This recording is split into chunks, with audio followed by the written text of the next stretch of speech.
In this video, we're going to show how to use workflow to do an auto assignment. The screen you're looking at here is the Workflow Designer. This is the Eureka version, so there's some differences in the UI between Eureka and Fuji, but the concepts are the same.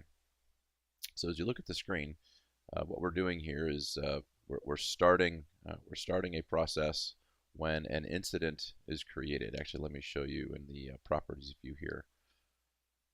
So we're pointed at our incident table, and when this condition is met, so when the configuration item for the incident contains SAP, so in this example, any config items that have SAP in the name are going to kick off this workflow. So coming back over to the workflow here, so the process will start. We're going to go through a switch, and the switch is actually looking at the urgency value of the incident and going out of different paths based on the urgency value. And then up here you can see we're going to assign it to the SAP level 3 group if it's a high urgency. And then in addition to that, not only are we going to assign it, we're going to create an additional task that asks that team to review the event logs for SAP. In the other two examples, we're just simply going to assign it to the groups. So it's just a simple example of how you can do quick assignments through workflow, make them visual so that the end user understands how the assignment occurred and why they received the assignment based on certain logic firing.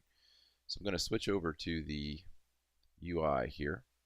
Okay, so here's our new incident form. And to get our workflow to fire, I need to make sure that I put a configuration item in here that contains SAP in the name. So you can see I just started typing SAP there, and it brings up everything in the system that starts with SAP.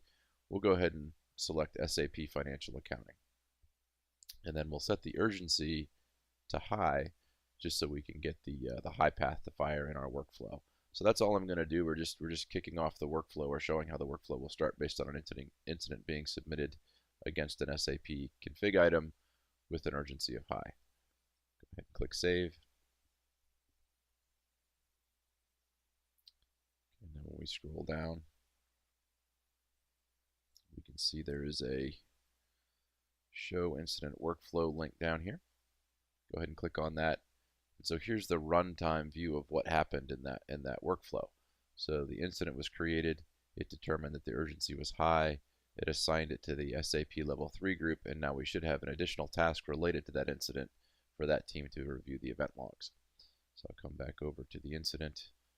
If we look up to the top here, you can see that the assignment group is SAP level 3, so it did that automatically via workflow. And then if we scroll down to the tasks that are related to this incident, so there's this related task tab, you can see there's been a task created. It's assigned to the SAP level 3 team, review SAP event logs.